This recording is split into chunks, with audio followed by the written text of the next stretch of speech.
Hi, everyone. It's Marie Benner Rhoades again, continuing our series of children's books that teach about peace, justice, and courage. And today I'm excited to share a book that does all three. This is a book called Malala's Magic Pencil by Malala Yousafzai. Some of you might have heard Malala's name before. She won the Nobel Peace Prize a few years ago. And this story tells a little bit about why. As you listen to the story, I want to invite you to think about what you would draw or write and who you would write to if you had a magic pencil. What is your wish for a better world? As you think of those questions and as you listen to this book, if you have an idea, please comment so that we can hear your ideas for a better world or what you would do with that pencil. Send us a picture, send us a speech, send us an idea.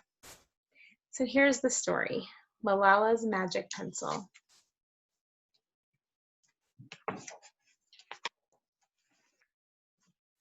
Do you believe in magic?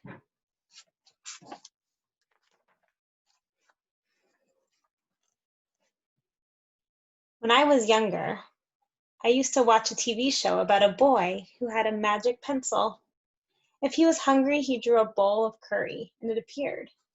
If he and his friends were in danger, he drew a police officer, and the boy was a little hero, always protecting people who needed help. Do you see Malala sitting on the couch? And it looks like they're her brothers.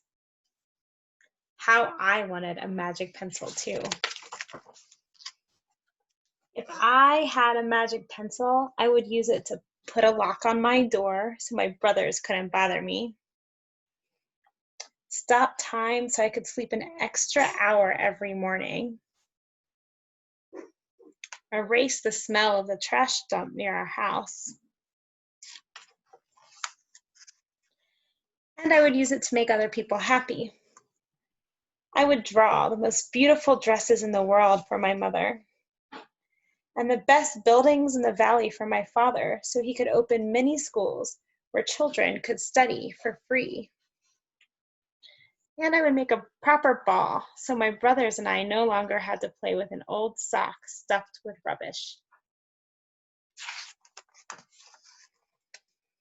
Every night before I went to bed, I wished for a magic pencil of my own. And every morning when I woke up, I checked my cupboard, but the magic pencil was never there.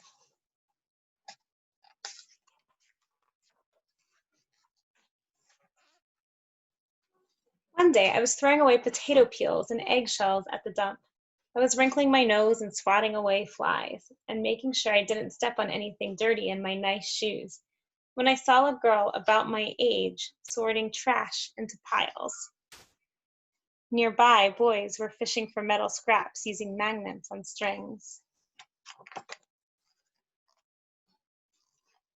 When my father returned home from work, I told him what I'd seen. It made him sad. Abba, I said. Yes, Johnny, he said back. I always liked when he called me dear one. Why haven't I seen that girl in my class? Because he said, but then he didn't finish right away. Because, Johnny, in our country, not everyone sends their daughters to school, and some children must work to support their family. Those boys will sell the metal scraps they find. If they want to go to school, their families would go hungry. School was my favorite place, but I never considered myself lucky to be able to go. Have you thought about how lucky it is that you go to school? Maybe especially now that you don't get to and you're having homeschool. I know we've had lots of conversations about missing school and how lucky we are to have a school to go to. My father had always said, Malala will live free as a bird. Now I wondered if I truly would be free. That night I thought about families who didn't have enough food and the girl who couldn't go to school, and even about how when I was older, I would be expected to cook and clean for my brothers because where I came from, many girls weren't allowed to become what they dreamed of.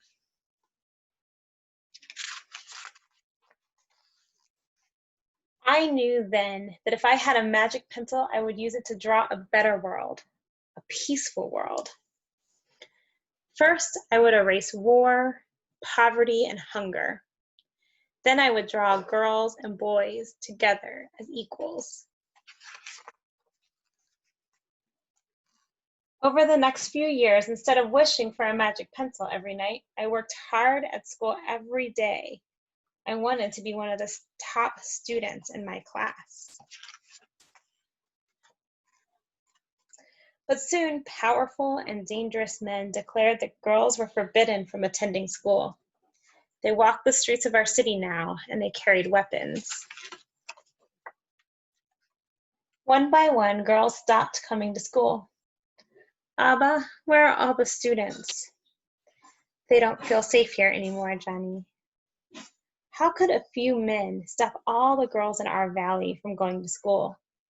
If more people knew what was happening to us, I thought they might help.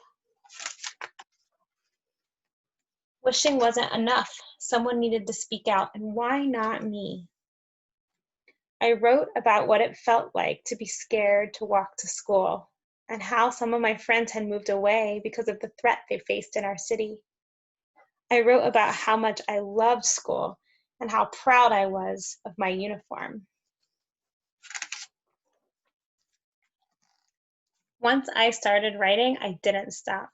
I wrote speeches and traveled around my country sharing my story.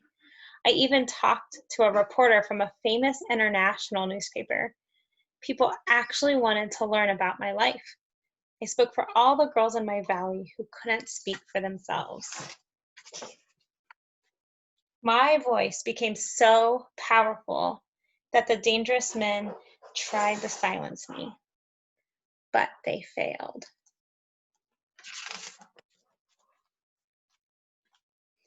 And now my voice is louder than ever. Louder because people have joined me. Together we make a chorus standing up for what we believe. We raise our voices for those in need, help people in danger, even if they are an ocean away, and think of the world as a family. Some of these signs have different messages. This one says, I am Malala. Education is a basic human right. This one says, education for all. Education is a right. Brave Malala, you are hope and inspiration for us all. And some are written in different languages as well. Do you still believe in magic? I do. I wrote alone in my room, but people all over the world were reading my story. Millions now know it and help me spread the message of hope. I had at last found the magic I was looking for in my words and in my work. I am Malala. I've always wished I could make the world a more peaceful place, and every day I work to make my wish come true.